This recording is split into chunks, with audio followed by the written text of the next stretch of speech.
자, 간밤 미국 쪽에서 고용지표 서프라이즈 수준으로 나왔습니다. 오늘 국내 증시에도 상당히 긍정적인 영향을 미치고 있는데 관련 내용 윤정도 대표가 준비했습니다. 매월 첫 번째 주 금요일이면 미국에서 비농업 부분에 대한 고용지표가 발표가 됩니다. 사실상 뒤에 감춰져 있는 실업률도 있는데요. 이 두 가지에 대해서 오늘 자세히 설명을 드려보도록 하겠습니다. 제목 나와 있는데요. 미국 경제 청신호, 고용지표만을 놓고 보면서 이러한 해답을 가져갈 수 있느냐? 가져갈 수 있습니다. 거기에 또 한 가지 긍정적인 부분은 이러한 고용지표가 긍정적으로 나왔을 때 기존에는 이러한 부분을 악재 요인으로 인식하고 금리 인상에 대한 부담 요인으로 인식을 했는데 지난해 9월부터 해서는 이러한 금리 인상 부분에 대한 요인까지도 재료로서, 호재로서 작용시키는 그런 시장의 모습이 있었습니다. 어찌됐건 간에요. 자료 화면 하나 더 놓고 보여드릴 텐데요. 지금 금리가 인상된다는 우려감, 이러한 부분은 고용지표 개선 때문에 나오는 부분이죠. 고용지표 개선폭과 함께 시장은 예상치를 상회했을 때 지금 표가 나오고 있는데요. 예상치를 상회하는 시점에서도 계속해서 시장 강세가 연출이 됐었다라는 겁니다. 특히 이번 같은 경우에는 아무래도 GDP 부분에 있어서의 2분기 GDP가 굉장히 크게 악화됐었고 브렉시트에 대한 부담 요인까지 있었는데 그러한 부분까지 이겨내는 고용지표였다. 이렇게 표현할 수 있겠고요. 그 고용지표에 대한 전체적인 추세 부분 놓고 보여드리면요. 비농업 분야에 대한 고용지표가 5월 달치에서는 보시는 것처럼 굉장히 악화됐었습니다. 다만 매월 8만 5천 명 이상의 신규 고용 창출이 나와야 되는데 3개월 평균으로 따졌을 땐 2배수 이상이라는 거죠.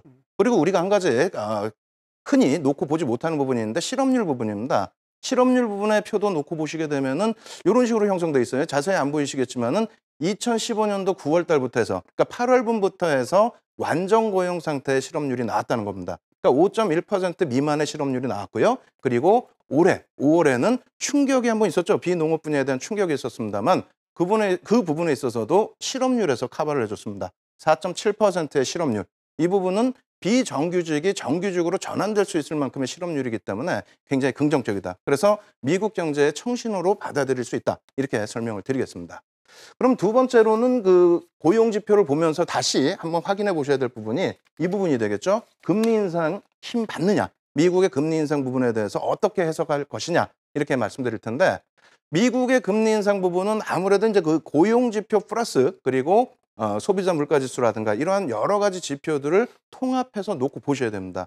이 부분에 대한 지표가 있습니다. LMCI라는 지표가 있는데 19가지의 고용지표에 대한 부분, 이것을 종합적으로 인덱스화 시켜서 보여드리는 그런 차트가 되겠습니다.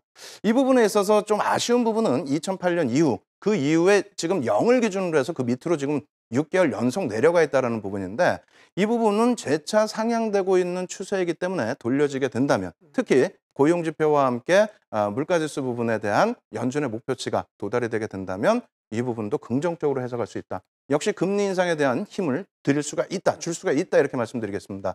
거기에 이제 한 가지 조금 편안하게 놓고 보실 부분은 금리 인상 부분에 있어서 지금 브렉시트 때문에 다른 국가들은 다 명분이 생겼죠. 그래서 추가적인 금리 인상 인하라든가 혹은 여러 가지 경기 부양책을 또다시 내놓고 있습니다. 그렇기 때문에 미국 쪽에서도 이제 뭐 가파른 금리 인상보다는 9월 혹은 12월 정도의 금리 인상 가능성이 조금 더 뒤로 미뤄지는 그런 모습이기 때문에요.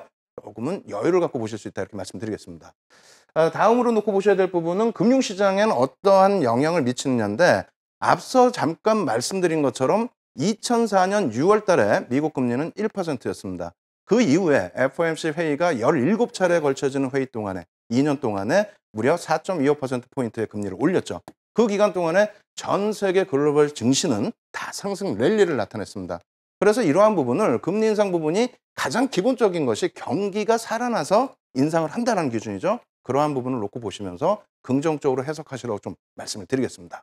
마지막으로는 금리 인상에 대한 수혜주 부분인데 앞서 말씀드린 것처럼 KB금융과 함께 금융지주사입니다. 그 당시 기준에서 금리가 인상이 됐을 때 예대 마진의 확대 부분이 예상이 되기 때문에 수혜주로 언급이 되죠. 근데 실질적으로는 뭐 실제로 이렇게 크게 연동성은 없습니다. 다만 시장의 관심이 높아질 뿐더러 거기에 여러 가지 수급 개선폭도 연동될 수 있기 때문에 일단 KB금융에 대한 지속적인 관심 그리고 금융지주사들의 움직임이 나오게 된다면 보험주까지 연동되는 그런 흐름이 있기 때문에 금융사들에 대한 관심을 꾸준하게 보내드리도록 하겠습니다.